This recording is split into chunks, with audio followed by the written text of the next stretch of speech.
Bonjour, bonjour, soyez bénis au nom puissant du Seigneur Jésus-Christ.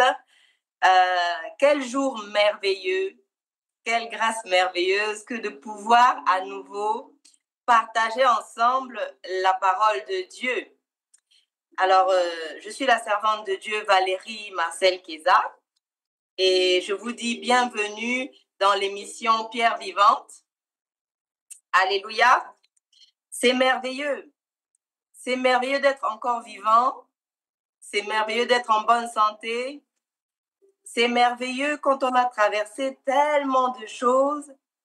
Et je pense même qu'il faut traverser certaines choses pour apprécier le souffle de vie, apprécier la vie tout simplement. Je dis souvent, aujourd'hui, je vis mes plus belles années. Mes plus belles années. Parce que j'ai traversé certaines choses, parce que j'ai connu certaines choses et je me suis rendu compte que c'est une grâce que d'être en vie. C'est une grâce que de pouvoir encore parler. Alléluia. Cet après-midi, j'avais à cœur que nous puissions partager ensemble concernant le règne du surnaturel. Le règne du surnaturel. Certains parlent de la spiritualité et c'est quelque chose qui a toujours attiré l'homme. Hein. L'être humain est attiré naturellement par cela parce qu'il est, il est un esprit qui possède une âme et un corps. Et donc forcément, il y a une certaine attirance avec les choses spirituelles, il y a une certaine attirance avec tout ce qui touche au domaine du surnaturel. Parce que, à l'origine, nous sommes des esprits qui avons été envoyés sur terre par le Créateur. Rien n'a été créé, rien ne s'est créé tout seul. Tout ce qu'on voit autour de nous, la nature, les animaux, les fleurs, les végétaux, eh bien, c'est Dieu qui a créé tout cela. Et je m'émerveillais récemment de ce que le Seigneur a pourvu à tout. Mais quand je dis à tout, c'est vraiment à tout. C'est vrai qu'aujourd'hui, on fait de nombreuses découvertes et on a l'impression que c'est maintenant que ces choses-là apparaissent, alors qu'en fait, ce sont des choses qui existaient déjà. Ce sont des connaissances qui existaient déjà. Et il y a quelque chose qui m'a interpellée il y a 2 jours. Il y avait quelqu'un qui parlait d'une situation d'une dame qui avait vécu une maladie et qui vivait avec cette maladie. Et la personne a dit qu'elle a vécu comme cela, étant malade, jusqu'à ce qu'il découvre ce à côté de quoi les médecins étaient passés. C'est-à-dire que tant que cette dame n'avait vu que ces médecins en question, elle pensait avoir fait le tour. Elle pensait qu'il n'y avait pas d'autre solution. Alors qu'en fait, il y avait quelqu'un d'autre qui devait découvrir la solution. Donc, on ne peut pas dire qu'on a toute la connaissance. Parce qu'on rencontre d'autres personnes et quand les personnes partagent avec nous, on se dit waouh, waouh, j'avais pas vu tout ça. J'avais pas vu tout ça. Et je vous avoue que je vivais une vie très naturelle et très simple jusqu'à ce que le Seigneur réveille en moi ce côté surnaturel. Et ce côté existe dans tous les êtres humains. Parce que tous les êtres humains sont des esprits qui ont été envoyés dans des corps pour des missions précises. Parce que tout ce que l'Éternel a créé a été, la parole de Dieu dit que ça a été créé pour un but. Pour un but. Il n'y a rien qui a été créé sans but. Et c'est étonnant. Parfois, on voit quelque chose dans la nature, on se demande, mais à quoi ça sert cela? Par exemple, lorsque l'on voit la chaîne alimentaire, on se dit, bon, tel animal, il sert à quoi? Mais en fait, il suffit qu'on enlève cet animal-là et tout le système écologique et vital est complètement fichu, ne va plus fonctionner correctement. Et l'être humain a besoin de comprendre qu'il est un être surnaturel, qu'il est un être spirituel avant tout, avant tout, avant d'être un être charnel. C'est un être spirituel, c'est un esprit. Et c'est en cela que Dieu avait dit, créons l'homme à notre image. Parce que nous savons que Dieu, le Créateur, eh bien, il est esprit par essence. Il est esprit. Il est esprit. Il faut que nous gardions cela à l'esprit. Dieu est esprit. Donc, il agit comme un esprit. Il parle comme un esprit. Alléluia, c'est un esprit. Alléluia. Et il n'y a pas que l'esprit de Dieu qui nous entoure. Il y a toutes sortes d'esprits. Des anges qui obéissent à la parole de Dieu, qui sont des envoyés que l'Éternel a pourvus pour pouvoir nous aider dans ce dont on a besoin, pour venir nous secourir, pour nous assister dans certaines choses. Et le monde spirituel n'est pas comme le monde terrestre. Dans le monde des esprits, les esprits se déplacent à la vitesse de la lumière. Un esprit qui est à l'autre bout du monde, en 2 secondes, peut se retrouver à l'autre bout du monde. Donc, c'est vrai que c'est difficile à imaginer pour nous qui devons prendre l'avion, qui devons prendre le bateau, la pirogue pour pouvoir nous déplacer. Et quand je parle du règne du surnaturel, c'est parce que j'ai pu expérimenter quelquefois la parole de Dieu, le côté surnaturel de la parole de Dieu. Parce que il est dit dans la parole de Dieu que c'est l'esprit qui vivifie. La lettre tue. Si on reste sur la lettre, eh bien, ça ne prend pas vie, ça n'a pas de vie, c'est mort. Mais lorsque l'esprit intervient, à ce moment-là, la parole prend vie, la parole prend forme. Et c'est vrai que la parole de Dieu, on a besoin de l'expérimenter. On a besoin de l'expérimenter. C'est pourquoi on voit par exemple des personnes qui se tournent vers la magie, qui se tournent vers la sorcellerie, tout ce qui est de l'ordre de la spiritualité, qui rentrent dans des loges, qui rentrent dans différents groupements pour essayer d'expérimenter, d'expérimenter ce qui est du surnaturel. Et en ce qui concerne la parole de Dieu, j'ai pu quelquefois, que je vais partager avec vous, expérimenter ce côté surnaturel. Le Seigneur, Dieu, m'a fait la grâce de pouvoir voir mon père, celui qui m'a mise au monde, hein, mon géniteur, revenir à la vie entre mes mains.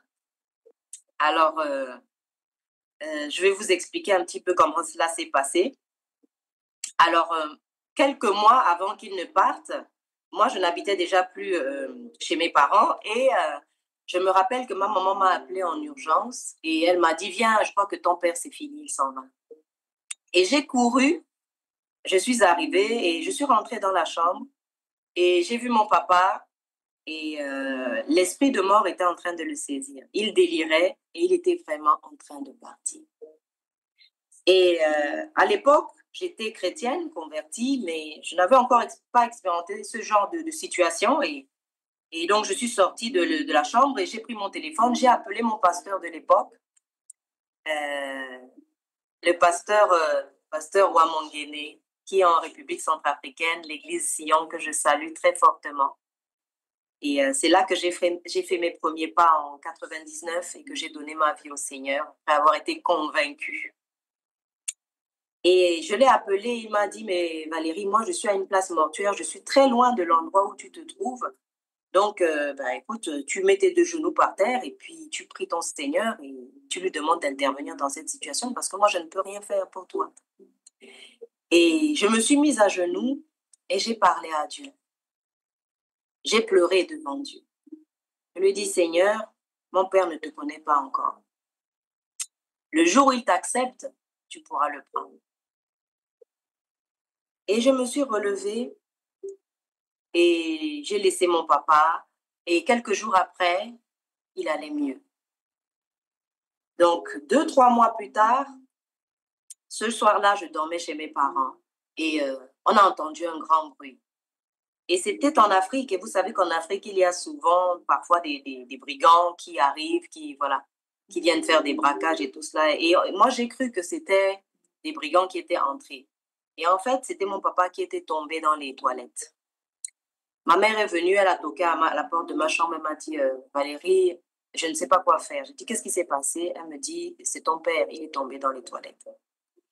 Et je suis allée jusque devant la porte et comme les toilettes, en général, il n'y a pas beaucoup d'espace, ma mère et moi, on n'osait pas trop pousser la porte, mais j'ai dit à ma maman, j'ai dit, écoute, on n'a pas trop le choix, on va pousser la porte parce que là, il faut qu'on voie dans quel état il est. Et il n'y avait que moi et elle, on n'était que deux femmes dans la maison cette nuit-là. Et on a poussé la porte et il n'y avait plus qu'un corps inerte. Plus de pouls, plus de souffle, il n'y avait plus personne. Et me voici en pleine nuit, je ne sais pas quelle heure il était, peut-être 1h du matin, peut-être 3h du matin, je ne sais plus. Et me voilà en train de prendre les bras de mon papa et j'étais en train de crier. J'ai dit, au nom de Jésus, réveille-toi, au nom de Jésus. J'ai crié tellement fort que le lendemain, la voisine m'a dit, mais Valérie, je t'ai entendu crier hier soir, qu'est-ce qui s'est passé? Je lui ai dit, écoute, laisse tomber, c'était la catastrophe chez moi. Et à un moment donné, son souffle revient en lui. C'est-à-dire que j'ai senti comment le souffle est revenu en lui. Et puis il m'a dit, chut, pourquoi tu cries comme ça? Mais c'est vrai que dans la panique, je ne m'étais même pas rendu compte que j'étais en train de crier. Et c'est venu spontanément. Je n'avais pas d'autre solution. Je n'avais pas d'autre solution. J'étais devant une impasse, j'étais devant une situation critique, comme peut-être certaines personnes peuvent se retrouver aujourd'hui. Et il est revenu à lui, donc, et j'ai dit à ma maman, j'ai dit, on va le ramener dans son lit. Et elle m'a aidé, on l'a porté, on l'a ramené dans son lit. Je suis repartie dans ma chambre et quand je me suis recouchée, j'ai fait un songe. Et dans ce songe-là, je voyais un arbre, un grand arbre et un serpent qui était en train de monter. Et quand j'ai rêvé comme cela, je disais, c'est comme si je disais aux gens, mais il y a le serpent, mais personne ne prêtait attention à ce que je disais. Et à un moment donné, tout le monde a levé les yeux, ils ont dit, ah, mais oui, il y a un serpent. Et j'ai dit, mais depuis que je vous dis que le serpent, il y avait un serpent. Et puis, je me suis réveillée et j'ai compris qu'il était en train de partir. Donc, le lendemain matin, ma maman m'a dit qu'elle voulait l'amener à l'hôpital. Je lui ai dit, attends, je vais d'abord prier avec lui. Et puis, si tu veux, tu pourras l'amener à l'hôpital. Et ce qui s'est passé, c'est que je suis allée dans sa chambre et je lui ai demandé. Pourtant, mon papa, c'était quelqu'un, des fois, quand j'allais à l'église, c'était pas très facile non plus. Il n'était pas tout le temps d'accord. Et je lui ai quand même demandé, je lui ai dit, papa, est-ce que tu veux bien qu'on prie pour ta maladie? Étonnamment, il m'a dit oui. Et on a prié ensemble, j'ai prié contre la maladie. Et après, j'entends dans mon cœur monter, ça me disait, conduis-le à Christ, conduis-le à Christ. Et j'ai demandé, mais papa, tu veux bien accepter le Seigneur Jésus-Christ? Il m'a dit oui. On a fait la prière ensemble, il a accepté le Seigneur Jésus. Je suis sortie de là, j'ai dit à ma maman, j'ai dit, c'est bon, tu peux l'emmener à l'hôpital si tu veux. Et elle l'a emmené. Et vous savez, mon papa, c'était les gens du bord du fleuve. C'était les Yakoma du bord du fleuve, à la limite de Zongo avec le Congo, Kinshasa. Et il aimait beaucoup le poisson. Et à l'époque, je travaillais, donc je suis allée au travail. Et puis quand j'ai touché ma paye, eh bien, je lui ai apporté on appelle ça le maboké. Ce sont des paquets avec du poisson dedans qu'on fait cuire sur le feu. Et il a mangé. Il aimait beaucoup ce genre de poisson. Et puis aussi un poisson qu'on appelle pété, qui a un long museau comme ça et recroquevillé, qui tourne, qui descend comme ça. Une très bonne chair, un poisson très fin. Et au bout de 5 jours, oui, pendant ce temps, quand je lui ai amené à manger, un jour je suis arrivée et quand il m'a vue, il m'a prise dans ses bras et il m'a dit merci beaucoup ma fille, merci beaucoup ma fille. Et moi, je n'avais pas compris, je ne comprenais pas pourquoi il me remerciait parce que je n'avais pas l'impression d'avoir fait quoi que ce soit. Et 5 jours après, ma maman m'appelle, elle me dit, viens vite, j'étais au travail, elle me dit, viens vite, ton papa est à la morgue.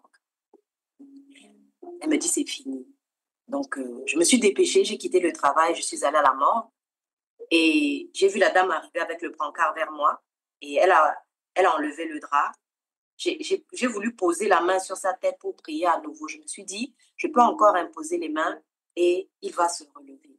Et là, j'ai entendu le Seigneur me dire, ton travail s'arrête là. Il m'a rappelé, il m'a dit, tu te souviens, tu m'as demandé, tu m'as dit que s'il m'acceptait, je pouvais le prendre. Ton travail s'arrête là. J'ai compris que la volonté de Dieu, c'est celle qui est la meilleure, c'est celle qui est parfaite. Et même parfois, quand on n'est pas d'accord avec, eh bien, il vaut mieux obéir.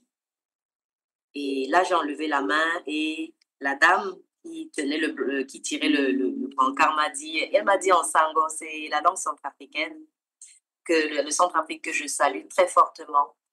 Et elle m'a dit, les kebabati moni bomboti lola. Elle m'a dit, arrange ton papa, il est en train de partir. Donc, j'ai arrangé le drap. J'ai remis sa main et j'ai arrangé le drap.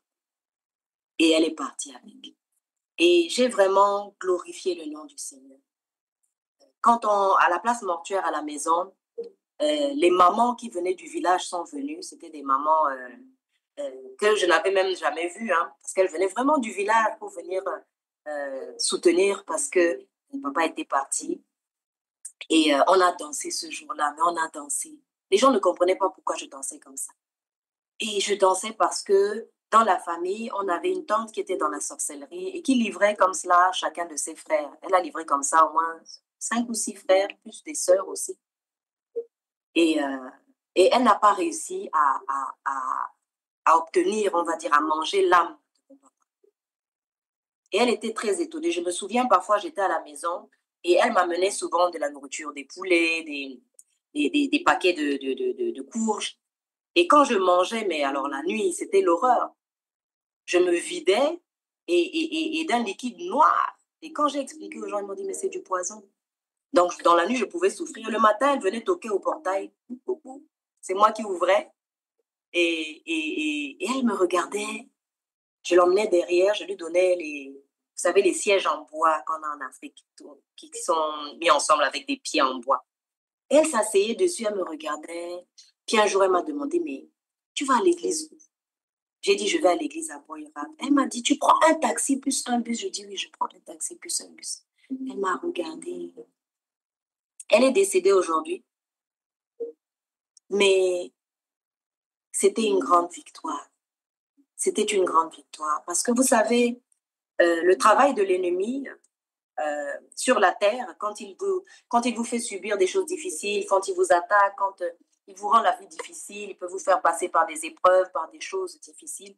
L'objectif, c'est que votre âme se perde, que votre âme ne soit pas sauvée. C'est que vous perdiez confiance en Dieu et que vous deveniez une personne aigrie, rancunière, euh, en colère, fâchée. Certains sont même arrivés à porter du poing vers Dieu en disant, mais pourquoi? Alléluia. Et c'est ainsi que mon père, donc, est revenu à la vie pour donner sa vie au Seigneur, après quoi il est parti se reposer. Et quand j'ai demandé au Seigneur, j'ai dit, mais pourquoi tu l'as pris maintenant qu'il t'a donné sa vie? Et le Seigneur m'a demandé, mais toi, s'il repart dans le monde, est-ce que tu es capable de le ramener? J'ai dit, non, je ne suis pas capable. Il m'a dit, tu vois? J'ai dit, oui, Seigneur, c'est vrai, tu as raison. Ça, c'était le surnaturel que j'ai vécu concernant mon papa, mon père biologique. La deuxième personne que j'ai eue entre les mains, morte et qui est revenue à la vie, c'est mon fils qui a aujourd'hui 21 ans et qui sert le Seigneur.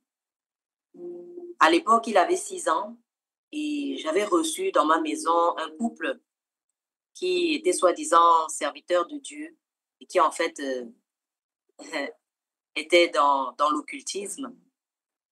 Et ils étaient venus séjourner chez moi. Et pendant qu'ils étaient chez moi et qu'ils dormaient en haut à l'étage, j'entends des cris et je vois qu'on vient vers moi, les enfants viennent, les autres enfants, parce qu'il y avait leurs enfants aussi qui étaient venus, qui courent vers moi et qui me disent, non, mais ton fils, ça ne va pas, ton fils, ça ne va pas. Je dis, ah bon?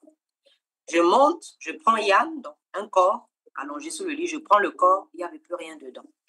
Il n'y avait plus rien dedans. Et c'est ainsi que je prends l'enfant sur moi, je descends les escaliers et je vais dans ma chambre. Je m'allonge sur le lit avec l'enfant sur moi. Je dis, Seigneur, je ne sors pas d'ici avant que cet enfant ne reprenne vie. Je ne sais pas combien de temps je suis restée allongée là. Je ne pense pas que ça a duré très longtemps. Je n'ai pas la notion de combien de temps ça a pu durer. Parce que quand vous êtes dans cet état-là, vous ne savez même plus dans quel temps vous êtes, ni à... Voilà, vous ne savez plus. Et à un moment donné, la même chose que ce qui s'est passé avec mon père arrive. Je sens son souffle revenir en lui, comme si le souffle est revenu en lui. Je me relève, je sors de la chambre, je croise les soi-disant pasteurs là, qui étaient en fait des satanistes, et ils me demandent, ton fils, ça va pas? Et je lui ai répondu, mon fils, ça va très bien. Mon fils a aujourd'hui 21 ans. Et je bénis le Seigneur pour sa vie. Vous savez, parfois, on se demande pourquoi on vit autant d'épreuves, mais c'est parce qu'on transporte quelque chose un trésor. On transporte la vie de Dieu. On transporte le ministère que Dieu nous a donné. On transporte la destinée. Et vous savez, il y a des vies, il y a des personnes dont plusieurs vies dépendent. Il y a des personnes dont plusieurs vies dépendent. Si vous avez dans votre entourage quelqu'un qui prie, quelqu'un qui a la crainte de Dieu et qui peut prier pour vous, qui peut prier avec vous, eh bien, vous êtes vraiment chanceux. Vous avez vraiment la grâce de Dieu sur votre. Et il y a beaucoup de familles comme ça qui ont été sauvées à cause d'une personne qui prie, à cause d'une personne qui a consacré sa vie au Seigneur. Ça, c'est concernant la résurrection. Parce que nous devons lire ensemble la parole de Dieu qui concerne les miracles qui accompagneront ceux qui auront cru. Voici ce que la parole de Dieu dit à propos de ceux qui auront cru. Il est marqué dans Marc 16, à partir du verset 17. Alléluia. Je vais même commencer à partir du verset 15. Il est dit ceci. Puis Jésus leur dit, Alléluia, allez par tout le monde et prêchez la bonne nouvelle à toute la création. Celui qui croira et qui sera baptisé sera sauvé, mais celui qui ne croira pas sera condamné. Voici les miracles qui accompagneront ceux qui auront cru. En mon nom, ils chasseront les démons, ils parleront de nouvelles langues, ils saisiront des serpents. S'ils boivent quelque breuvage mortel, il ne leur fera point de mal. Ils imposeront les mains aux malades et les malades seront guéris. Voici les miracles. Et il y en a d'autres qui ne sont pas cités ici, à savoir ressusciter des morts. Quand c'est la volonté de Dieu, je précise bien. Parce que tout ce qu'un serviteur de Dieu peut faire, ce n'est que par la grâce de Dieu, ce n'est que par l'autorisation de Dieu. On ne peut rien faire par soi-même. Alléluia. Donc, je parlais ici de la résurrection des morts. Autre chose à propos de miracles. Alléluia. À propos de miracles, nous avons aujourd'hui un bébé miracle que j'appelle bébé miracle. Elle s'appelle Marie. C'est la fille d'une amie que j'avais rencontrée. Et lorsque j'ai rencontré cette amie à l'époque, c'était en 2009. Eh bien, cette amie était enceinte. Mais elle était en arrêt maladie, elle était chez elle alitée parce qu'on lui avait dit que le col était complètement ouvert et elle risquait de perdre l'enfant d'un moment à l'autre. Alors, j'allais l'aider à faire son ménage. Mais quand je venais, étonnamment, quand je voulais brancher l'aspirateur pour passer l'aspirateur ne fonctionnait pas. Mais par contre, quand on avait parlé du Seigneur, prié ensemble, adoré Dieu, après, lorsque je prenais l'aspirateur pour le brancher, ça fonctionnait. Donc, on avait compris. Quand je venais, on commençait d'abord par partager la parole de Dieu, prier ensemble. Et lorsque je branchais l'aspirateur, je pouvais faire le ménage et aider cette dame. Et un soir, elle m'appelle en urgence, en pleurs. Elle avait pris rendez-vous dans une clinique pour accoucher dans cette clinique-là. Une clinique bien, voilà. Et elle m'appelle, elle me dit, tu imagines ce qu'ils m'ont dit? Ils m'ont dit que si je devais perdre l'enfant, je n'avais qu'à le perdre chez moi. Parce qu'en fait, ça ne leur rapportait plus d'argent. Parce que s'il n'y a pas d'accouchement, s'il n'y a pas de césarienne, il n'y a rien, quelqu'un qui perd un enfant, voilà, il n'y a pas de facture en fait. Alléluia. Et donc l'hôpital lui a dit, la clinique lui a dit, non, non, c'est pas la peine, rester et perdre l'enfant chez vous. Donc elle m'appelle, elle me dit, tu imagines ce qu'ils m'ont dit et tout et tout. Et j'ai dit, bon, bah, c'est pas grave, on va prier. Et demain, tu iras faire une échographie, on verra ce que le Seigneur fera. Et on a prié ensemble concernant cette grossesse qu'elle allait perdre, qu'elle devait perdre, elle était censée perdre d'un moment à l'autre, puisqu'elle était déjà en congé maladie depuis plusieurs mois, hein, quand je l'ai rencontrée. On a prié ensemble et le lendemain, elle est partie faire l'échographie. Et le monsieur qui fait l'échographie, le gynécologue, lui dit, mais je ne comprends pas, madame, pourquoi vous êtes en arrêt, parce que votre col est complètement fermé et la grossesse va très bien, il n'y a aucun risque d'accouchement.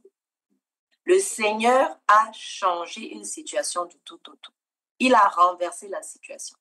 Une personne qui était censée perdre l'enfant d'un moment à l'autre, c'est-à-dire que l'enfant ne savait pas s'il allait survivre ou pas, elle retourne chez le médecin après la prière et on lui dit que l'enfant va tout à fait bien et qu'on ne comprend même pas pourquoi elle est en arrêt maladie depuis plusieurs mois. L'enfant aujourd'hui, c'est une grande fille, hein, puisque c'était en 2009. À l'époque, elle est née en 2009. En 2010, elle est née. Elle est née en 2010. Et aujourd'hui, c'est une grande fille. C'est une grande fille aujourd'hui. Hein? Et vous voyez ce que le Seigneur fait. Le Seigneur, il fait des miracles. Le Seigneur, il peut changer du tout au tout une situation. Même si les médecins avaient donné un mauvais rapport, le Seigneur Jésus-Christ est capable de changer la situation. Je parlais ici de miracle, de bébé miracle. Marie, alléluia, la petite Marie. Le Seigneur m'a mis à cœur de vous parler de ces choses parce que c'est bien de parler, d'échanger avec les gens, mais les gens doivent trouver de quoi surmonter une épreuve, de quoi réagir quand ils se retrouvent face à une situation où tout le monde dit que là, il n'y a plus de solution. C'est cela, c'est ce que notre Seigneur fait. Il est le Dieu du surnaturel. Il est le Dieu du surnaturel. Autre chose que je voulais aussi partager avec vous, c'était concernant les empoisonnements. J'ai été pour ma part empoisonnée à l'aldol. L'aldol, c'est un puissant neuroleptique. Et je ne savais pas que j'avais été empoisonnée avec cela. Et ce qui s'est passé, c'est que j'ai été empoisonnée, mes enfants aussi avec. Mais je précise quand même qu'ils sont vivants et je suis vivante puisque je suis là devant vous ce soir. Mais cet allopéridol m'a été administré à forte dose. Ça avait été injecté dans les bouteilles d'eau qu'on m'avait laissé à boire. Et mes enfants et moi, on a bu de cette eau. On en a bien bu. À un point où les personnes qui nous ont empoisonnés aujourd'hui, quand ils nous voient, ils ne peuvent pas ils ne peuvent pas me regarder dans les yeux. Ils baissent la tête comme ça. Si la personne passe à côté, on ne peut pas me regarder dans les yeux. L'aldol en question, l'allopéridol, pour ceux qui sont du domaine médical, reconnaîtront le médicament en question, la drogue, je dirais, eh bien, à forte dose, comme ce qui m'a été donné à ingurgiter et à mes enfants, ça provoque de la tachycardie. Donc, j'ai fait de la tachycardie. J'ai eu jusqu'à 22 de tension et c'est les pompiers qui m'ont emporté. J'ai fini en cardiologie, on m'a fait une scintigraphie. Vous savez, quand on envoie comment on appelle ça, un fil avec une caméra dedans à partir de l'aine jusqu'au cœur pour voir si les vaisseaux sont bouchés ou pas, les artères. Et je me rappelle l'infirmière qui était là, elle est rentrée dans la chambre, elle m'a regardée, elle m'a dit, mais qu'est-ce que vous faites ici? Vous êtes une enfant, ici il n'y a que des vieux. Qu'est-ce qui vous est arrivé? Et je lui avais donné mon témoignage, j'ai dit, j'ai été empoisonnée à l'aldol. Mais le Seigneur n'a pas permis que je... Parce qu'il y a une chose que l'on doit savoir. Quand on a fait le serment de servir Dieu, tant qu'on n'a pas fini sa mission, quelle qu'elle soit, à moins que nous-mêmes, on sabote la mission, mais sinon, normalement, tant qu'on n'a pas fini la mission, on ne partira pas. On ne partira pas parce que quelqu'un a décidé qu'on parte avant le temps. Il n'y a que Dieu qui décide quand on part. C'est pourquoi Jésus-Christ a dit à l'époque, qui c'est qui lui disait, j'ai ta vie entre les mains. Le juge devant lequel on l'avait emmené, le roi devant lequel on l'avait emmené, lui a dit, j'ai ta vie entre les mains, l'air de dire, tu dépends de moi. Et Jésus-Christ lui a dit, tu n'as pas d'autre pouvoir que celui que mon Dieu te donne. Alléluia. Il ne faut pas que nous continuions de croire que notre vie ou notre mort dépend de quelqu'un. ou dépend de certaines circonstances ou de choses. Je vous parle aujourd'hui parce que j'ai traversé beaucoup de choses. J'ai connu les mutineries en République centrafricaine. Et l'endroit où j'allais prier, c'était entre les deux camps ennemis. Donc, il y avait les balles qui passaient au-dessus. Je montais à la montagne, à l'époque, c'était la chapelle des vainqueurs pour prier. Et je me souviens que je montais, à l'époque, j'avais Cristal toute petite dans les mains. Et moi, je n'étais pas très costaud, mais ma fille, vraiment, elle était lourde. Et je montais là-bas pour adorer Dieu, pour écouter la parole de Dieu. Et je me rappelle, des fois, on disait, tout le monde à terre, en pleine église comme ça, paf, tout le monde est sous les bancs. Mais jamais il n'y a eu quelqu'un qui est mort dans l'assemblée ou pendant qu'on était en train de servir Dieu. Par contre, quand je ressortais sur le chemin, effectivement, il y avait des corps, des cadavres dans le chemin. J'ai connu les mutineries, j'ai connu les obus. Quand un obus tombe sur la toiture et vous voyez, ça s'ouvre comme ça.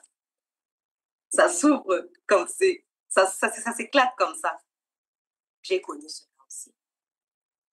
J'ai connu quand on court, tu te mets à courir, tu ne sais même pas d'où viennent les balles, tu ne sais pas de quel côté ça vient. Tu vois seulement quelqu'un tomber à côté, l'autre qui saigne. Il faut seulement avancer. Tu ne sais pas s'il faut avancer ou reculer, mais tu n'as pas le choix. Tu ne peux pas courir en arrière, donc tu avances. Et tout cela, le Seigneur a quand même permis qu'on survive. Certains sont partis. J'ai vu des oncles à moi passer sur des pousses, des intellectuels, des gens qui avaient fait des grandes études, sans tête. Sans tête. Alléluia. Le Seigneur, vous ne mourrez pas avant d'avoir accompli votre destinée. Chaque destinée est particulière, chaque personne a une destinée particulière. Le Seigneur a dit au prophète, il lui a dit, avant que tu ne sois conçu dans le ventre de ta mère, je te connaissais et je t'avais établi prophète des nations. Personne n'est sur cette terre par hasard. Et la puissance que Dieu met à notre disposition, elle est illimitée. Elle est illimitée. Avant d'expérimenter ces choses comme la résurrection des morts, les miracles, les bébés miracles, que la science avait décrété non viables, et c'est vraiment merveilleux. C'est vraiment merveilleux. Mes deux enfants, si ce n'aurait été la grâce de Dieu et le projet de Dieu, je ne les aurais pas aujourd'hui. Ma fille, à 6 mois, a cassé la poche des os en Afrique. Cassé la poche des os. Je suis arrivée, l'échographe, quand il a fait l'échographie, il a parlé, il a dit, c'était une fille, mais vous l'avez perdue. Mais moi, lorsque je suis tombée enceinte de ma première fille, j'avais rêvé d'elle. Et je l'avais vue toute petite, habillée en blanc. À l'époque, je ne savais même pas encore que j'attendais un enfant. Et donc, quand le monsieur a dit ça, moi c'est comme si, dans mon psychisme, ça a rejeté ça. Vous savez, on a des capacités que Dieu a déposées en nous. Et parfois, on ne les a pas encore expérimentées. Mais le psychisme est très fort. Et c'est pourquoi le diable, quand il vient, il vous susurre des mensonges. Il vous dit des choses qui sont fausses. Parce que si vous arrivez à le croire et à l'accepter, ça a le droit de s'installer. Parce que tout commence dans le spirituel. Et tout commence des fois par des paroles. Vous savez comme moi que parfois quelqu'un peut dire une parole négative et ça atteint la personne. Ou des générations après, ça se manifeste. Parce que la puissance de la parole. Et tout ça, c'est de la spiritualité. C'est connaître la puissance de la parole, agir en parlant, changer les choses, transformer les choses par le moyen de la parole. C'est pourquoi le Seigneur nous a dit de faire très attention à ce que nous disons avec nos bouches. Parce que la parole est créatrice. La parole est créatrice. Les scientifiques s'en sont rendus compte récemment, puisqu'ils ont fait une expérience où ils ont pris 2 plantes et ils ont parlé, ils ont dit des choses positives à l'une. Et elle s'est épanouie. Elle était merveilleuse. Et sur l'autre plante, ils ont dit des méchancetés. Et la plante s'est recroquevillée sur elle-même. Elle a fané. La puissance de la puissance de la Avec la parole, mon Père est revenu à lui. Au nom de Jésus, réveille. Et il est revenu. Alléluia. La spiritualité marche avec nos bouches, marche avec nos paroles, marche avec ce que nous croyons. Parce que c'est la foi. Si vous croyez dans des choses négatives, eh bien, elles auront le droit de se concrétiser, dans vos vies. Alléluia. C'est merveilleux. Et concernant le fait de consommer des breuvages mortels, poison, hein, je l'ai expérimenté aussi, comme je vous le dis. Et je n'en suis pas morte. La parole de Dieu dit, même s'ils boivent, si on leur donne, dit dans certaines versions, des breuvages mortels, ils ne leur feront aucun mal. Ils ne leur feront aucun mal. Alléluia. Il faut expérimenter la parole de Dieu. Et c'est tellement merveilleux. C'est ce qui va asseoir les convictions. C'est ce qui va faire que même si on vient vous dire d'abjurer, de renier votre foi, vous ne pourrez pas parce que vous savez ce que vous avez expérimenté. Vous savez ce que vous avez vécu avec votre Dieu. Et on voit ce reportage, je dirais, merveilleux dans la parole de Dieu, qui est celui de Pierre, le pécheur expérimenté. Expérimenté, mais dans ce qu'on appelle le naturel. Expérimenté dans ce qui est physique, ce qui relève du naturel. Et on voit le Seigneur Jésus qui apparaît. Et vous retrouverez cette histoire dans Luc 5, le verset 1 à 11, où Pierre, le pécheur expérimenté, qui a essayé de pécher toute la nuit, parce qu'en temps normal, dans le naturel, on pêche la nuit, pas la journée. Parce que les poissons, la journée, ils vont se cacher au fond. Et c'est la nuit qu'ils sortent maintenant pour venir manger. Ils ont une certaine intelligence que Dieu leur a donnée. Et c'est comme cela que Pierre, ayant essayé de pêcher toute la nuit, a fait vraiment tout ce qu'il pouvait, il est revenu, la Bible dit bredouille, sans un seul poisson. Sans un seul poisson. Alléluia. Et Jésus de lui dire, il lui dit d'abord, il lui dit, est-ce que je peux emprunter ta barque pour pêcher? Et Pierre accepte. Pierre accepte que le Seigneur se serve de sa barque. Pourtant, Pierre devait se dire, mais je rentre à la maison, il y a mon épouse qui est là, les enfants, j'ai même pas pris un seul poisson, bon, il y a déjà tout ça, et puis lui, il veut prendre ma barque. Ça va se passer. Et puis, il était fatigué parce qu'il avait essayé de prendre du poisson toute la nuit, il n'avait pas réussi. Et voilà que Jésus, lui, monte dans la barque, enseigne. Et après avoir enseigné la foule, il lui dit de pousser un petit peu la barque. Il s'éloigne un peu du rivage. Et puis, il dit à Pierre, il dit, jette les filets. Et Pierre de lui dire, mais Seigneur, moi, je suis un pécheur expérimenté. Qu'est-ce que tu veux m'apprendre? Alléluia.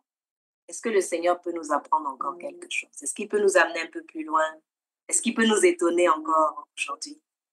Et voilà que Pierre dit, bon, ben, écoute, comme tu as dit, ben, je vais jeter les filets sur ta parole, sur la parole de Dieu, en obéissance à la parole de Dieu.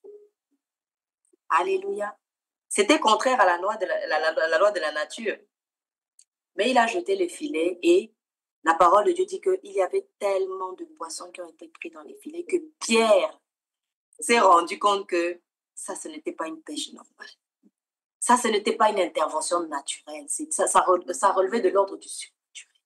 En plein jour. En plein jour, pendant que les autres étaient en train de laver leurs filets parce que la journée, c'est fini, plus personne ne pêche. Il est tombé à genoux, dit la parole de Dieu. Il a dit, Seigneur, Seigneur, je suis un pécheur. Veut dire pécheur dans le sens de quelqu'un de coupable, quelqu'un qui ne mérite pas que tu te présentes, de se présenter en présence du Seigneur Jésus-Christ. Une pêche merveilleuse, parce que quand le Seigneur intervient, il te donne des témoignages qui ne sont pas de l'ordre du naturel, qui ne sont pas de l'ordre du naturel. C'est comme cela qui m'a permis d'expérimenter l'empoisonnement, mais de survivre. De voir mon père, mon géniteur, revenir à la vie pour accepter le Seigneur Jésus avant de repartir définitivement. Mon propre fils qui a aujourd'hui 21 ans. Vous voyez? Je disais tout à l'heure, ma première fille a cassé la poche des os à 6 mois. Et elle avait été décrétée morte. Et quelques jours après, j'ai passé 1 mois à l'ité. Hein. La poche des os était déchirée. Et puis elle était déchirée en haut, pas en bas. Déchirée en haut comme ça, béante. Il n'y avait plus rien. Sur l'échographie, on voyait juste une poche avec quelque chose dedans. Mais quelques jours après, une semaine après, à peu près, le gynécologue m'a appelé, il me dit, bon, venez, on va enlever ce qu'il en reste. Et quand je suis arrivée, il a fait l'échographie, il m'a dit, mais c'est bizarre, l'eau se reconstitue à l'intérieur, avec une poche ouverte. J'ai accouché ma fille à 7 mois et demi. Aujourd'hui, elle a 25 ans, elle sert le Seigneur aux États-Unis. Le Seigneur est merveilleux. Le Seigneur est merveilleux, mais il veut qu'on connaisse sa parole. Parce que sur quoi j'allais m'approcher si je ne connaissais pas la parole de Dieu? Parce que être chrétien, ça ne veut pas dire qu'on est épargné ou qu'on vivra une vie plus simple que les autres, mais ça veut dire qu'on est équipé. Ça veut dire qu'on n'est pas tout seul. On a Dieu qui nous back, on a Dieu qui nous soutient. Et on a cette parole qui donne la vie. Cette parole qui transforme les choses, qui change les situations, qui bouleverse l'ordre des choses naturelles. Alléluia. Mon fils, ça a été la même chose. À quelques mois de grossesse, le médecin, qui a fait d'autres choses aussi qui n'étaient pas correctes, me dit non, mais vous avez fait de la toxoplasmose. Et la toxoplasmose, c'est une maladie qui, dans les trois premiers mois de grossesse, comme c'est au moment où le cerveau, les yeux se construisent, eh bien, si vous faites la toxoplasmose pendant ces mois-là, on vous assure que vous aurez un enfant handicapé, enfin, complètement inerte, en fauteuil roulant. Et il m'a dit, écoutez, je peux vous l'enlever. Il a ouvert son agenda. Il m'a dit, je peux vous l'enlever à telle date ou telle date ou telle date. Qu'est-ce que vous choisissez? J'étais assise en face de lui. Je lui ai dit, monsieur, moi, je ne peux pas enlever d'enfant. Je suis croyante. Si Dieu me donne un enfant handicapé, eh bien, il me donnera la force de l'élever. Vous savez, quand la parole de Dieu dit que quand on tourne les regards vers l'Éternel, on ne revient pas honteux. On ne revient pas le visage couvert de honte. Mon fils aujourd'hui a 21 ans, n'a aucun souci. Alléluia. Mais il fallait avoir la foi. Il fallait refuser de l'enlever. Vous voyez? Mais si j'avais écouté et accepté ce que le diable me disait concernant ma première fille et concernant mon fils, aujourd'hui, peut-être je n'aurais pas d'enfant. Et certains ont écouté ainsi les déclarations de médecins qui avaient dit non, là, ce n'est pas viable. Combien d'enfants on a enlevé comme ça? Le diable est rusé. Nous avons besoin de connaître la parole de Dieu. Nous avons besoin de savoir ce que Dieu est capable de faire. Il n'y a aucune situation dans ce monde qui dépasse Dieu. Non, aucune. S'il voulait régler tous les problèmes de la terre, il pouvait le faire. Mais certains problèmes de la terre nous rapprochent de Dieu. Certaines situations, certaines choses qu'on vit nous maintiennent accrochés au Seigneur. Certains diraient que ce sont de mauvaises choses, ce sont des choses trop difficiles, oui, mais ce sont des choses qui sont utiles pour nous garder près du Seigneur. Parce que nous sommes des êtres humains et lorsque tout va bien parfois dans nos vies, on a tendance à s'éloigner du Seigneur. On a tendance à oublier que le Seigneur existe. On a tendance à dire, oh, je n'ai plus le temps. Je n'ai plus le temps, mais le jour où tu vas te retrouver devant ton Créateur, qu'est-ce que tu vas lui raconter? Il faut que nous arrivions devant le Seigneur en ayant utilisé les moyens qu'il a mis les ressources qu'il a mises à notre disposition. Et le temps que nous avons, c'est un temps qui doit être consacré à Dieu. Le souffle de vie doit être consacré à Dieu. Les ressources matérielles doivent être consacrées à Dieu. Alléluia. Nous parlions cet après-midi du règne du surnaturel parce que Dieu, il est dans l'ordre du surnaturel. Donc, pour comprendre Dieu, il faut comprendre qu'il est esprit par essence. Et il est celui aussi qui guérit les cœurs brisés. Il est celui qui délivre des démons, de l'emprise du diable. La parole de Dieu dit que nous savons comment Dieu, l'Éternel Dieu, a oint Jésus-Christ qui allait de lieu en lieu faisant le bien, guérissant les malades et libérant ceux qui étaient sous l'emprise du diable. Le dernier témoignage que je voudrais partager avec vous, c'est concernant une amie qui était dans l'armée et qui avait vécu beaucoup de dépression. Et l'armée, c'est particulier hein, comme environnement. Et elle souffrait d'angoisse à un point où, tellement c'était fort, elle faisait du vitiligo. C'est-à-dire que comme elle est blanche déjà, elle est de type européen, et bien il y a des taches qui se faisaient sur sa peau. Et quand plus elle était stressée ou plus elle vivait des choses difficiles, plus ça s'étend sur la peau. On appelle ça du vitiligo. Et un jour, elle est arrivée à la maison et j'étais en haut sur l'estrade, j'écoutais de la louange et je louais Dieu tout simplement. Elle est arrivée, on n'a même pas parlé. Elle est venue, elle s'est assise à côté et elle a aussi commencé à adorer, à louer et tout.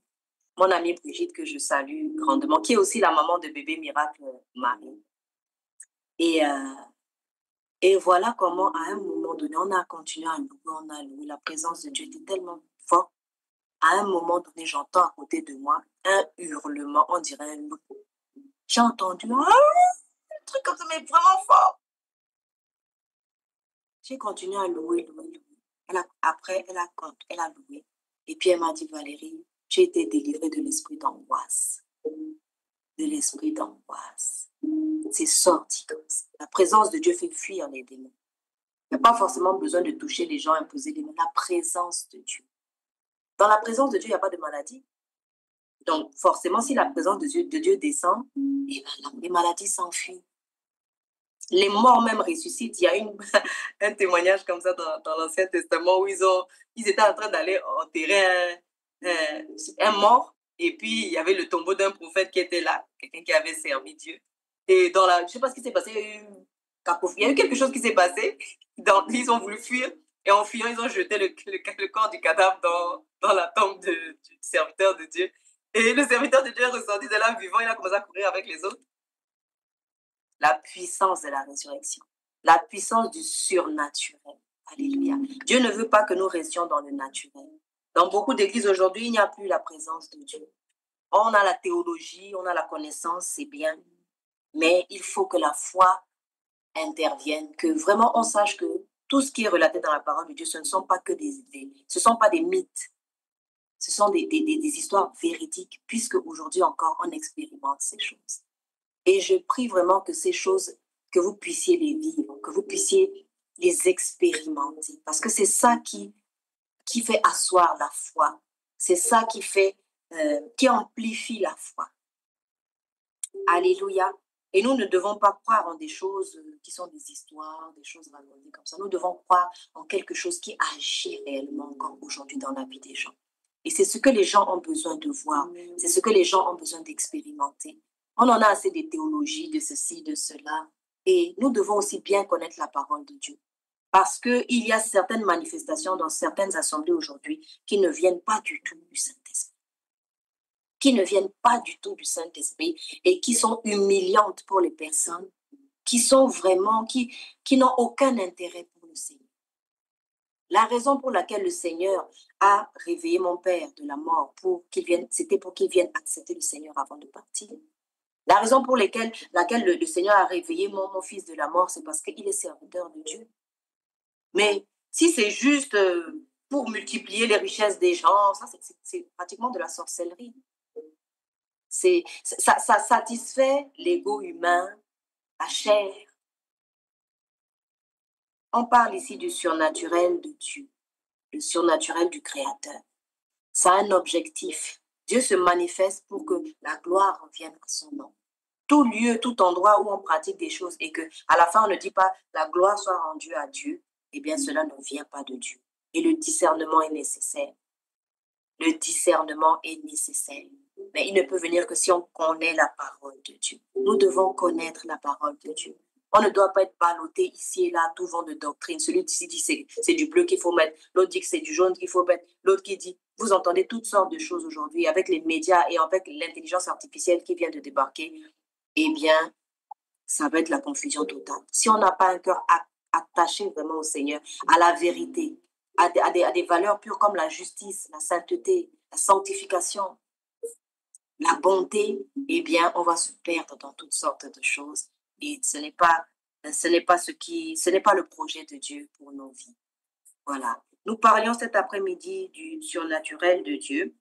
Nous arrivons à la fin de notre émission et le Seigneur m'avait vraiment mis à cœur de partager ces témoignages avec vous parce que certains parmi vous peut-être traverseront ces mêmes genres de situations ou se retrouveront face à des choses comme cela. Nous devons savoir comment réagir en tant qu'enfant de Dieu, en tant que personne surnaturelle. Alléluia.